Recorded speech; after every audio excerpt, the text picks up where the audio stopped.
지난밤에 이태원에서 좀 안타까운 큰 사고가 생겼습니다. 151명의 사람이 죽고 86명의 부상자가 생겨서 앞으로 사망자가 더 얼마나 불어날지, 사망자가 더 불어날 것으로 그렇게 보입니다. 10월 31일은 종교개혁의 날입니다. 그런데 세상은 이 할로윈 데이라 그래서 그날의 전제날로 전야제 날로 어제 그렇게 사람들이 이태원에 모인 겁니다. 그것도 10대, 20대 주로 이런 아이들이 거기에 모였습니다. 안타까운 것은 이 할로윈 데이라고 하는 것은 두 개의 단어가 합해졌어요.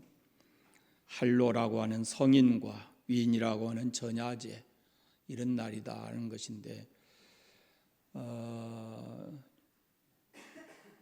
좀 안타까운 것이 뭐냐면, 제가 이게 역사나 뭐 이런 걸 다 말씀드릴 수 없지만 할로윈 데이라고 하는 것이 아마 여러분들이 보셨을 것 같아요. 호박을 막 속을 파서 이렇게 뭐 모양을 내고 뒤집어 쓰고 이상한 형태를 해가지고 돌아다니고 하는 그런 축제일입니다. 그런데 이 축제일의 근본 뜻이 뭐냐면 죽은 귀신을 불러내는 거예요.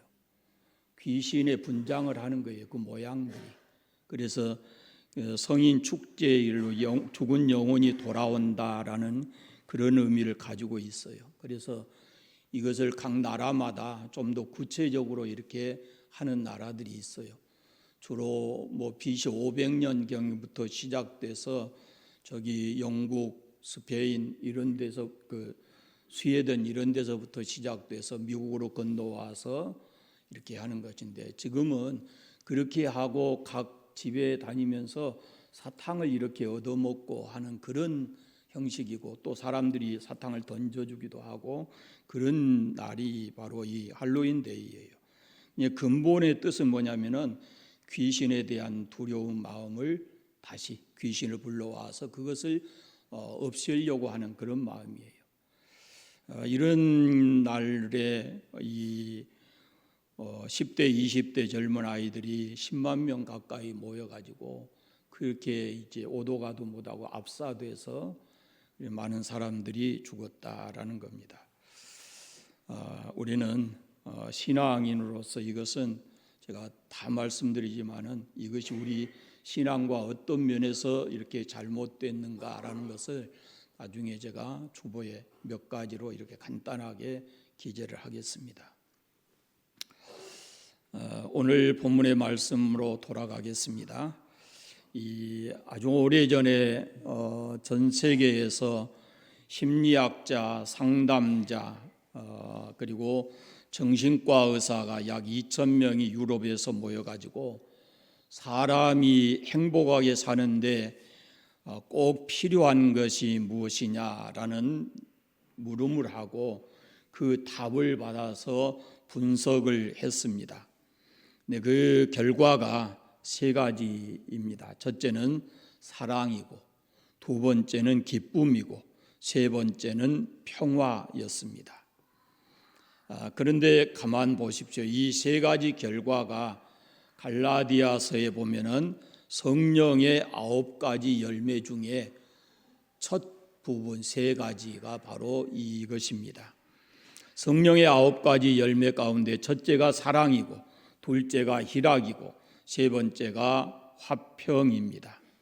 그러니까 인간을 창조하신 하나님의 말씀에도, 그리고 인간을 연구하는 심리학자나 상담자나 정신분석학자들, 이런 학자들이 내린 결론도 이것이 서로 일치하고 있다라는 그런 말씀입니다. 오늘은 이 세 번째인 평화에 대해서 좀 말씀드리려고 합니다. 지금 전 세계는 전쟁으로 인해서 두려움과 공포에 휩싸여 있습니다. 첨단 무기로, 최첨단 무기로 수많은 사람이 죽고 수많은 건축물들이 파괴되고 있습니다. 거기에다가 핵으로 위협하고 있는 실정이고, 현재 가지고 있는 무기만으로도 지구를 몇 번이라도 파괴하고 남는다고 하는데 끊임없이 새로운 무기가 개발되고 있습니다. 우리나라도 핵 문제로 인해서 머리 아파합니다. 북한의 핵을 앞세운 계속되는 도발을 우리가 보고 있습니다. 거기에다가 지금 우리나라 안에도 지금처럼 이런 여러 가지 사회 문제로 인해서 아픔이 많습니다. 정치권은 정치권대로, 경제는 경제대로 다 그렇습니다. TV를 보면은 좀 너무 짜증날 때가 많이 있어서 그냥 정치나 이런 프로그램을 보고 싶은 마음이 별로 없어집니다. 세계는 세계대로, 나라는 나라대로, 또 거기다가 가정은 가정대로 평화도 깨지고, 더 근본적으로는 한 개개인의 마음 속에 이 평화가 없다라는 것이죠. 그래서 우리가 이 거센 풍랑이 일고 있는 이런 세계 속에 우리가 몸담고 사는데 어떻게 우리가 평화를 누리면서 이 땅을 살아갈 수 있을까라는 겁니다. 사람은 누구나 다 평화를 원합니다. 단 하루를 살아도 평화로운 삶을 살고 싶어 합니다. 그러나 세상은 걱정과 근심으로 가득 차 있습니다. 정치적 갈등과 경제적 어려움과 건강의 문제와 미래에 대한 불안과 자녀들의 문제, 이런 것에 짓눌려 가지고 평화가 아닌 우리가 매일같이 걱정, 근심, 불안하고 두려움 속에서 묻혀 살아갑니다. 평화는 없는 것인가? 빌립보서 4장에 보면은 그리하면 모든 지각에 뛰어난 하나님의 평강이 그리스도 예수 안에서 너희 마음과 생각을 지키시리라 라는 말씀이 있습니다. 하나님의 평강, 이런 말씀이 있어요. 이 하나님께서 주시는 평화, 그런 뜻인데 이 하나님이 주시는 평화는 그리스도 예수 안에 있다라고 말씀합니다. 여러분, 진정한 평화가 무엇입니까? 우리가 원하는 진정한 평화. 정치적으로 독재자가 사라지고 전쟁이 없는 그런 상태를 우리가 원하는 것인가? 경제적으로 부유해져서 가난에서 벗어나서 우리가 평화롭게 살아가는 것인가? 건강하면 우리가 진정으로 평화로울까? 자녀들이 속 썩이지 않고 잘 되면 그것이 우리에게 진정한 평화를 가져다 주는가? 우리는 그걸 넘어서는 하나님께로부터 오는, 하나님이 주시는 평화를 경험해야 하는 겁니다.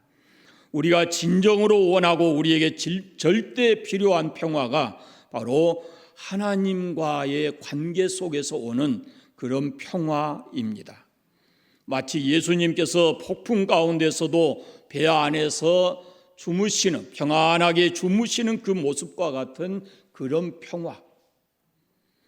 우리가 부르는 찬송가 속에 평화 평화 하늘 위에서 내려오네 그랬습니다. 이 평화가 하나님의 평화고 하늘로부터 오는 평화를 우리에게 필요하다라는 것입니다. 유엔이 줄 수 없는 평화, 세상이 줄 수 없는 평화, 나라와 인간이 만들어낼 수 없는 평화, 돈이 가져다 줄 수 없는 평화, 명예와 권력이 줄 수 없는 평화, 하나님이 주시는 평화, 그것이 우리의 마음과 삶 속에 있어야 합니다. 평화는 하나님께로부터 옵니다. 하나님의 선물입니다. 지금 우리가 찬송했지요. 평화 평화, 하나님 주신 선물. 그 놀라운 주의 평화, 하나님 선물일세 그럽니다. 그래서 평화가 성령의 열매인 것입니다. 그럼 우리가 어떻게 하면 이 성령의 열매인 평화의 삶을 살아갈 수 있는가?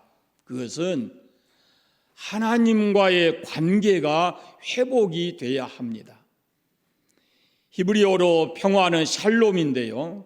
이 샬롬은 평화, 번영, 안녕, 건강, 안전 여러 이런 뜻이 있습니다. 그런데 구약 성경에서 말하는 이 평화 샬롬은 하나님과의 관계가 잘 될 때 사람이 누릴 수 있는 거예요. 이스라엘 백성이 하나님과의 올바른 관계 속에 있지 않을 때 그들은 이 평화를 누릴 수가 없었습니다.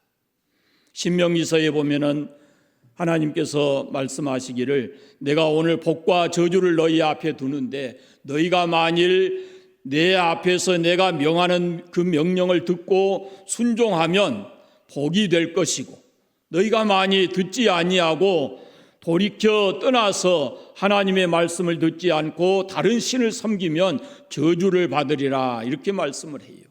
그러니까 하나님의 명령을 따라서 행하면 생존하고 번성할 것이다. 샬롬의 삶을 평화로운 삶을 살게 될 것이다 라고 말씀하시고 만약에 그렇지 아니하고 하나님의 명령을 떠나서 다른 신을 섬기게 되면은 저주를 받아서 약속의 땅에서 쫓겨난다라고 말씀해요. 이 신명기서의 말씀이 이제 가나안 땅에 들어가서 이스라엘 백성들이 살아가는 중에 사사기서를 보면 이것이 명확하게 나타납니다. 사사기서를 보면은 이스라엘 백성이 하나님께 범죄합니다. 그때마다 이웃 나라의 침략을 받아서 평화를 다 잃어버리고 고난의 삶을 살아가요. 그렇게 고난을 겪게 되면 또 이스라엘 백성이 하나님 앞에 회개하고 돌이키면 하나님이 다시 그들을 회복시켜서 구원해서 평화로운 삶을 허락해 줍니다. 그러니까 하나님과의 관계가 올바로 되면 그들이 번영하고 안전하고 하나님의 보호 속에서 평화로운 삶을, 샬롬의 삶을 살았고 하나님께서 그 샬롬의 평화를 보장해 주셨어요. 하나님과의 관계 속에서 이 평화는 인간의 어떤 수단이나 방법으로 만들어낼 수 있는 것이 아닙니다. 이사야 26장에 보면 여호와여 주께서 우리를 위하여 평강을 베푸시오니 주께서 우리의 모든 일도 우리를 위하여 이루심이다 했습니다. 하나님께서 우리에게 평화를 베풀어 주신다라고 말씀을 해요. 그 어떤 사람에게 이 평화를 주시는가? 이사야 26장 3절에 보면 주께서 심지가 견고한 자를 평강하고 평강하도록 지키신다라고 말씀해요. 주를 믿는 의지하는 그 신앙, 심지가 견고한 자, 의심하지 아니하고 흔들리지 아니하고 하나님을 믿고 신뢰하는 사람에게 하나님께서 평강을 주신다라고 말씀하고 있습니다. 삶이 어떻게 변해도 내 삶에 어떤 고난이 와도 흔들리지 아니하고 하나님과의 관계를 끝까지 유지하고 믿음을 신실하게 지키면 하나님께서 그에게 평강을 주시겠다라고 말씀합니다. 평화, 그것은 하나님과의 관계에서 옵니다. 하나님을 믿는 믿음, 신뢰에서 옵니다. 그런데 구약의 많은 예언자들이 거짓 평화를 예언했어요. 너희가 평안할 것이다 라고 말씀을 해요. 그런데 에레미야나 에스겔 같은 선지자는 하나님의 심판을 선포합니다. 그들이 왜 그렇게 예언했을까? 그것을 보면은 이스라엘 백성들이 하나님을 올바로 섬기지 않았기 때문에 그들의 삶에 평화가 있는 것이 아니라 하나님의 재앙이 임박했다라고 선포한 것입니다. 그리고 이사야 선지자는 메시아를 통해서 이 땅에 이 평화가 이루어질 것이다 라고 말씀을 합니다. 이사야 9장에 보면은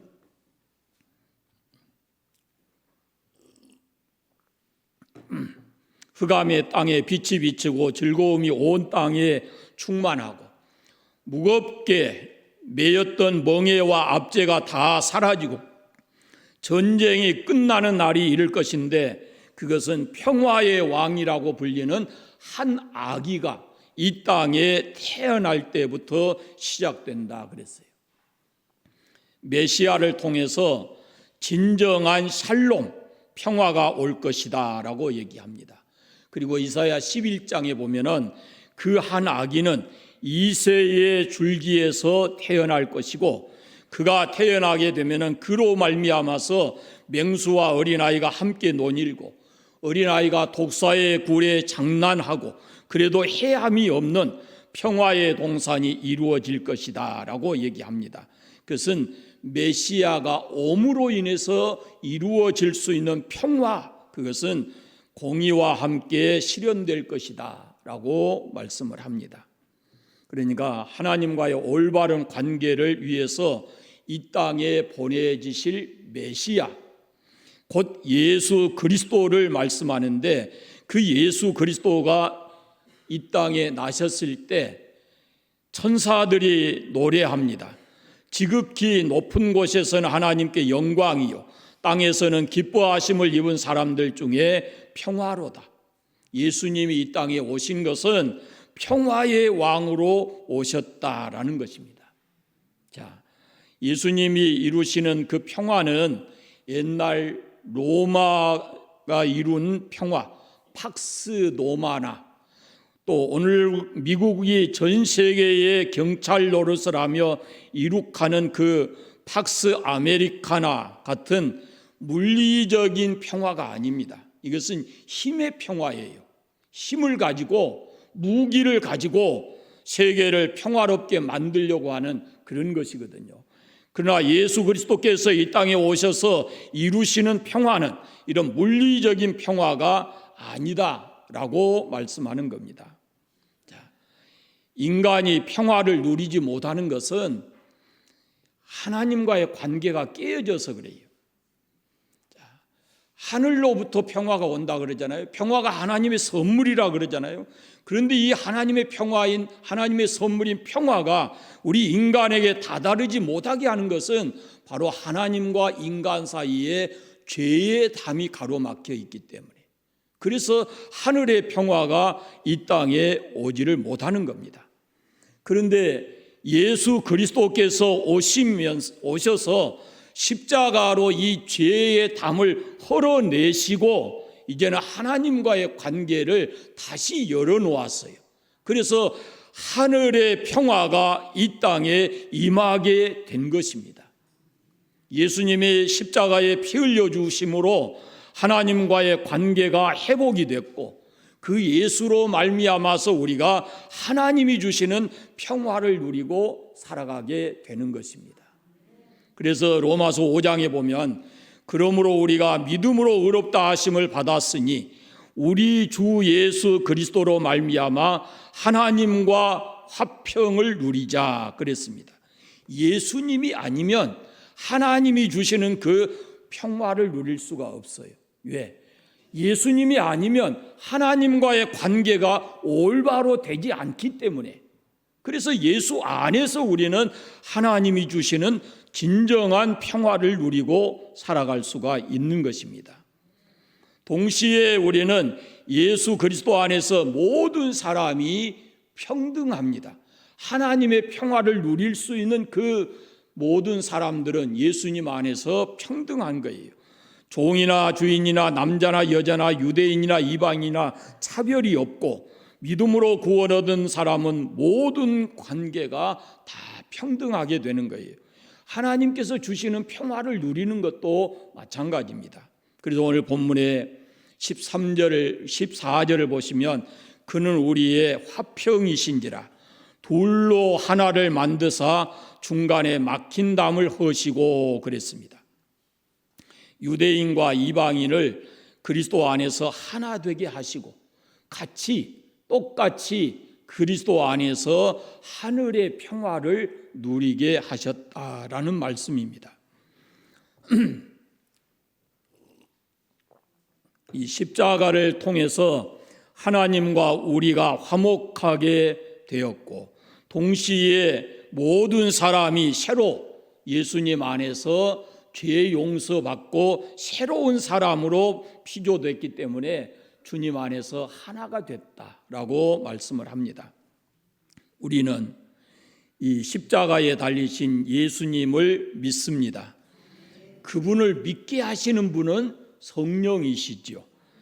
우리가 예수님을 믿을 때 예수님께서 십자가를 통해서 죄를 해결하시고 하나님과의 관계를 회복해서 막혀있던 담을 헐어내시고 이제 우리에게 다시 평화를 주시는 것입니다. 그 평화가 바로 성령의 열매다라는 겁니다. 그래서 우리가 예수를 믿고 우리 안에 성령이 와 계시면 반드시 우리는 하나님이 선물로 주시는 그 평화를 누리고 살아가게 됩니다. 이 땅의 교회, 또 특별히 우리 성도들 한 사람 한 사람은 우리의 삶을 통해서 이 평화의 삶을 살아야 합니다. 그리고 세상 사람들 앞에 우리가 세상이 아무리 이렇게 험하게 돌아가도 하나님이 성령의 열매로 주신 이 평화의 삶을 우리가 세상 사람들에게 나타내 보여야 하는 것이죠. 교회는 하늘의 평화를 세상에 선포해야 되고 성도들 한 사람 한 사람은 평화의 사신이 되어야 합니다. 여러분, 유엔은 사람이 이 땅에서 전쟁을 종식시키고 평화로운 세계를 만들기 위해서 창설된 기구인데 지금도 유엔이 많은 노력을 하고 있지요. 그러나 지금도 세상 곳곳에서는 최첨단 무기가 개발이 되고 전쟁이 끊이지 않고 있습니다. 이건 뭘 말하겠습니까? 유엔으로서는 한계가 있다라는 것을 말씀해요. 사람이 평화를 누리는 것은 유엔이라는 어떤 기구, 사람이 만들어 놓은 어떤 기구를 통해서 우리가 진정한 평화를 누리는 것이 아니다라는 것을 말하고 있는 겁니다. 여러분 잊지 말아야 됩니다. 우리 교회는 하나님께서 이 땅에 평화를 주시기 위해서 세운 기관입니다.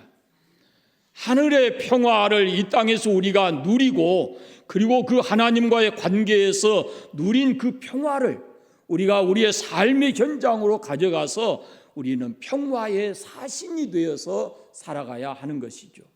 그래서 고린도후서에 보면은 모든 것이 하나님께로부터 났으며 그가 그리스도로 말미암아 우리를 자기와 화목하게 하시고 또 우리에게 화목하게 하는 직책을 주셨다라고 말씀하시고 마태복음 5장에 예수님께서 화평하게 하는 자는 복이 있나니 그들이 하나님의 아들이라 일컬음을 받을 것이요 그랬습니다. 자, 우리에게 중요한 것이 뭐냐면은 1차적인 평화는 내 마음에 있어야 합니다. 내 마음에. 하나님과의 올바른 관계를 갖고 하늘의 평화가 내 삶에 있어야 하는 겁니다. 여러분 마음에 이 평화가 있기를 바랍니다. 여기에 머물러서는 안 돼요. 이 평화가 내 마음 속에만 있어서는 안 되거든요. 마태복음 17장에 보면 예수님께서 베드로, 야고보, 요한을 데리고 산에 올라갔어요. 그때 산에서 예수님이 변화하시죠. 베드로가 그 놀라운 광경을 보고 그가 말합니다. 여기 초막 셋을 짓고 여기 삽시다 하고 제안을 했죠. 그러나 예수님께서는 그 제자들을 데리고 다시 산 아래로 내려오셨어요. 산 아래 내려와 보니까 귀신에 사로잡혀 있는 한 아이가 있습니다. 예수님이 그를 고쳐주셔요. 그리고 그에게도 그 가정에도 다시 평화를 회복시켜주는 그런 모습을 봐요. 여러분, 우리가 누리는 이 평화, 내 마음 속에 있는 이 평화가 이것이 어디 가야 되냐면은 내 가정의 평화로 가야 돼요. 더 나아가서는 이것이 세계와 인류 역사에 실현되는 그런 평화가 돼야 돼요. 그래서 예수님께서 말씀하십니다. 화평하게 하는 사람이 하나님의 자녀다. 거꾸로 말하면 그리스도인은 평화를 만드는 사람이에요. 하나님을 알지 못하는 사람들이 예수 그리스도를 믿음으로 인해서 하나님과의 관계를 맺고 그리고 그들도 하늘의 평화, 하나님이 주시는 선물로서의 그 평화를 누리고 살아갈 수 있게 해야 하는 것이 오늘 우리들에게 주어진 직책이에요. 동시에 이 땅에 있는 모든 갈등과 싸움을 끝내고 모두가 평화롭게 사는 것을 위해서 그리스도인들이 헌신해야 하는 겁니다. 그것이 바로 우리 가정에서부터 시작이 돼야 하는 겁니다. 가정의 평화를 위해서 내가 헌신해야 하는 거죠. 예수님이 우리에게 하늘의 진정한 평화, 하나님의 선물인 평화를 주시기 위해서 그가 죄 때문에 누릴 수 없는 그 평화를 누리게 하시려고 십자가에서 자신을 희생하셨잖아요. 그럼 우리가 그 예수를 믿는데 우리가 가정에서 가정의 진정한 평화를 위해서는 내가 조금 헌신해야 된다라는 것입니다. 조금만 참으면 될 것을, 조금만 손해보면 될 것을, 그런데 내가 죽지 못하고 자존심 때문에 그렇게 해서 싸우고 갈라지고 평화가 깨지는 것, 그것은 그리스도인의 삶의 모습이 아닌 것입니다. 가정에서나 교회에서나 또 어느 사회 단체에서나 이 평화를 깨는 트러블 메이커가 있어요. 대단히 좋지 않는 것이거든요. 그런데 그리스도인이면 내 가정에서는 물론이고 우리가 함께 공동체를 이루고 있는 교회에서나 어느 사회 단체에서도 절대로 이 평화를 깨는 사람이 돼서는 안 돼요. 그건 그리스도인이 해서는 안 되는 거예요. 성령은 우리로 평화의 열매를 맺도록 하십니다. 나는 안 되지만 성령이 내 안에 계시면 그 평화를 이루는 삶을 살아야 되는 거예요. 사랑하는 여러분, 여러분의 마음에 늘 하나님의 선물 하늘의 평화가 넘치시기를 바랍니다. 그리고 여러분의 가정에도 우리가 섬기는 이 교회에도 하늘의 은혜와 평화가 넘치는 그런 곳이기를 바랍니다. 그러려면 우리가 먼저 꼭 성령의 사람이 되어야 합니다. 성령의 사람. 가시나무에서 포도를 딸 수 없음 같이 성령의 사람이 아니고서는 성령의 열매를 맺을 수가 없습니다. 그래서 우리는 하나님이 주시는 이 하나님의 선물 평화를 우리가 누리고 살아가야 되고, 더 나아가서는 우리가 속한 가정이나 교회나 사회단체나 어디에서든지 평화의 사신, 평화를 만들어내는 사람, 그런 사람이 되어야 합니다. 성령의 사람이 되시고 성령을 만들어내시는 그런 평화를 만들어내시는 그런 사람이 되시기를 바랍니다. 그래서 여러분의 마음도 평안하고 여러분의 삶이 여러분의 가정에서나 어디에서든지 이 평화를 누리고 살아가는 그런 축복된 삶을 사시기를 바랍니다. 기도하겠습니다. 감사합니다. 하나님 아버지, 우리를 예수 믿어 구원 얻게 하시고 성령의 사람이 되게 하신 은혜에 감사합니다. 오늘도 평화, 하늘의 평화에 대한 말씀을 나누었습니다. 우리 마음이 하늘의 평화가 가득하게 하시고 우리 가정이나 이 교회나 우리 지역사회가 하늘의 평화가 넘치는 그런 곳이 되게 하여 주시기를 원합니다. 특별히 이 교회에 속해 있는 우리 관산교회 모든 성도들에게 하늘의 평화가 넘치게 하시고 삶의 현장에 가서 평화의 사신, 평화를 만들어내는 삶을 살아갈 수 있는 모든 성도들 되게 하여 주시옵소서. 한 주간도 주 안에서 승리하게 해주시기를 간절히 원하옵고 예수님 이름으로 기도드립니다. 아멘.